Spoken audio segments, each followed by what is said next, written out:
The ringed city is said to be at world's end. Past this heap of rubbish as far as one can go. But you'd better think twice. The forsaken ringed city was walled off by the gods to contain the pygmies. And the dark soul is better left well alone. The small envoy banner describes the ringed city as a gift at the ends of the world given by Gwen in return for the pygmies taking up the dark soul. Aside from Gwen's fear of the dark, there seems to be a sense that the dark soul was a bad thing to inherit. In the description, the word took carries a negative connotation, almost as if the dark soul was always known to be a burden. The Japanese translation of the small envoy banner furthers this notion, as one Reddit user pointed out. It outright states that the dark soul was undesirable, though a specific reason is not provided. The translation loosely states they are in exile, yet exile is not always a negative thing or punishment. There are reasons one might seek exile. Where the banner implies it was a dutiful thing the pygmies did in taking up the dark soul, the first citizen of the city we find feels that the gods dealt the pygmies a pathetic hand. This pygmy doubts Filianor and curses the gods. He illustrates that, even after what the small envoy banner tells us, not every pygmy was aligned with Gwen's will. If it is the dark soul thou desirest, then seek Filianor's church at the base of the cliff. There wilt thou the sleeping princess waken. Her slumber is a deceit, a lid covering an overgrown privy, a prop to keep thee from the dark soul of thine desire. Yet much of the pygmy population of the Ring City does seem invested in the faith required to call upon the old miracles of the gods, like healing and lightning. Where the first pygmy encourages you to curse the gods, these citizens attack you on sight. They are clearly committed to defending the city, and in effect act as guardians of the dark soul. The statues and architecture in the city scream pride for the age of fire and sunlight. This is not all that surprising, given the small envoy banner tells us the gods constructed the city for the pygmies.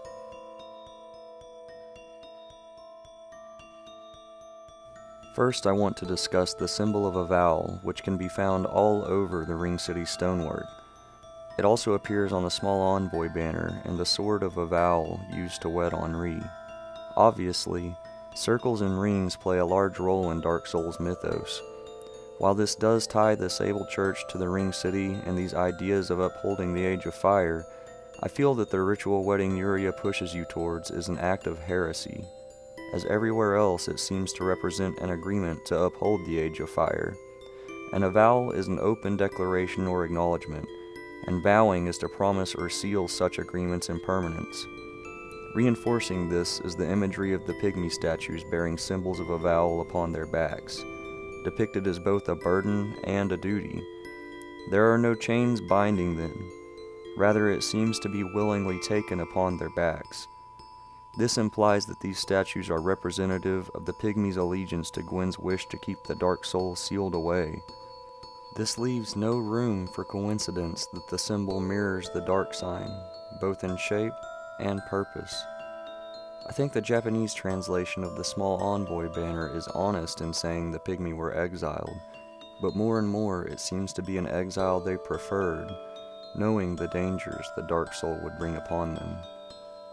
Because of this, all of these images remind me of Ludlith in his nightmare state, in which he recalls his linking of the fire. In his restless slumber, he pleads to be saved from burning in the fire, suggesting that despite what he says while awake, he did not wish to link it. But it is the second verse that creates a parallel to these statues. In summary of his English dialogue, he states that despite his size, he shoulders the world. This is a striking similarity between his words and the pygmy statues, yet the Japanese version of Ludlith's dialogue reads, "Even this pygmy here was honored to become Lord." This casts a fresh light upon his words, and raises a clear parallel between him and the statues bearing symbols of a vow, those representing the pact to uphold the Age of Fire with their duty, much as every Lord of Cinder takes upon themselves. Both depict individuals rising to uphold the crux of the world. While it may be short of an earth-shattering revelation, it is important when considering the duty of the Pygmies, the Age of Fire, and the symbol of a vow.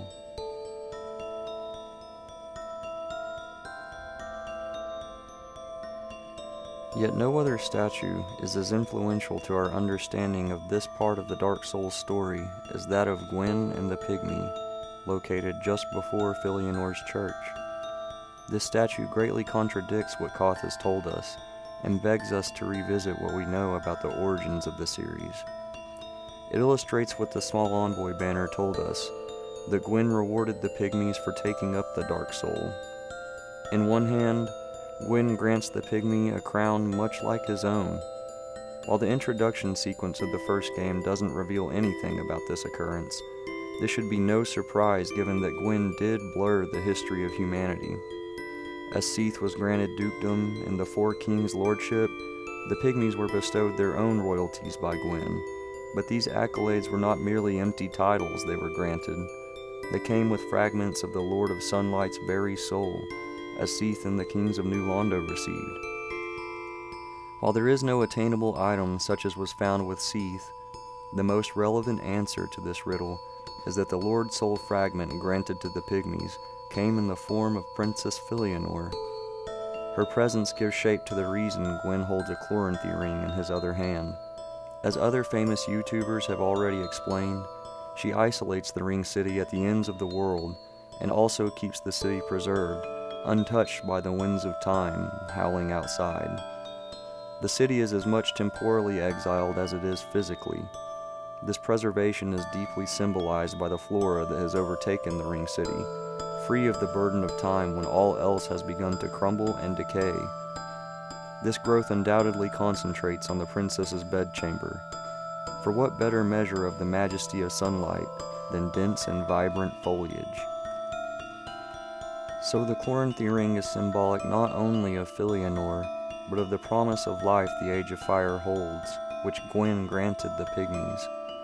The ability to create a hidden and protected existence for the Pygmies, again reinforcing their furtive nature. Yet both faded and failed, and so they were content to hide or forced to be imprisoned within the old walls while humanity struggled on outside, destined to fall again and again in an attempt to perpetuate the Age of Fire. Some insight to the relationship between Filianor and the Pygmy Lords is revealed once her fragile illusion is broken. We find a dying Pygmy Lord crawling away from a fated undead, begging the Daughter of Sunlight for more salvation without realizing her own had already run out. Filianor. Yet this eternal life Filianor was a promise for was also key in denying men their own age. In great irony, it is men, Ring Knights, who guard the Ring City, and more specifically, Filianor's bedchamber. While Silver Knight statues line the city, Ring Knights are depicted as the spears inside Filianor's church, for only they were resistant to the spreading dark, being human. Confirming this suspicion, Argo warns us of the pervading dark as we stand before its massive carved doors. Unknown visitor, return from whence thou camest.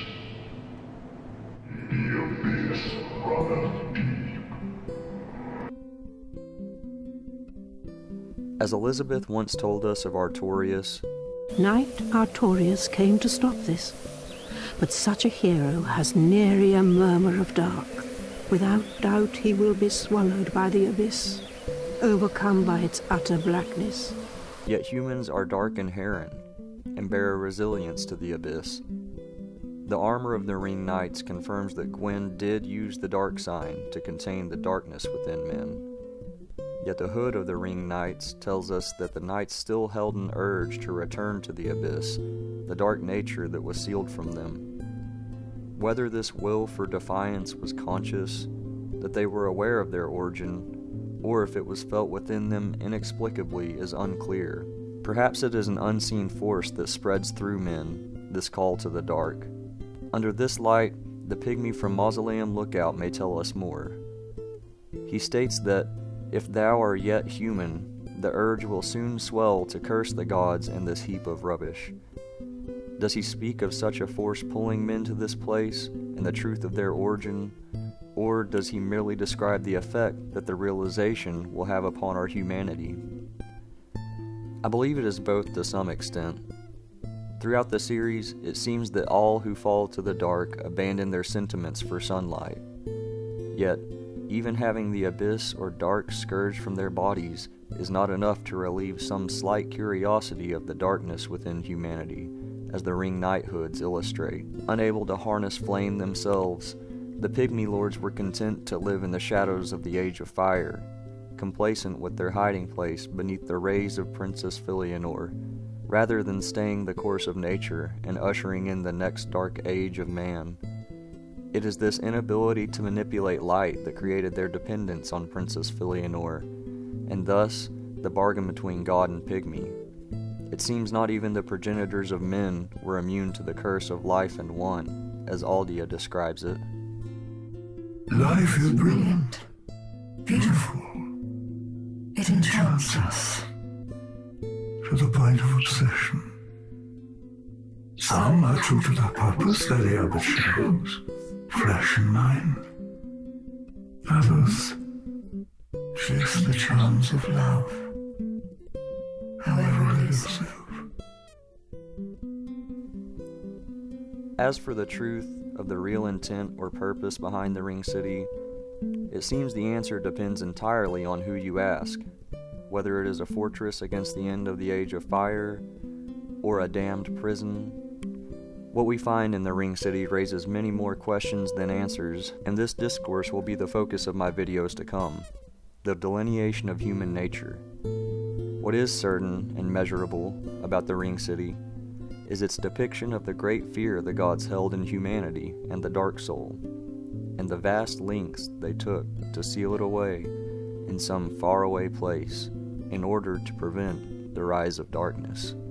I've seen your kind, time and time again. Every fleeing man must be caught. Every secret must be unearthed. Such is the conceit of the self-proclaimed seeker of truth.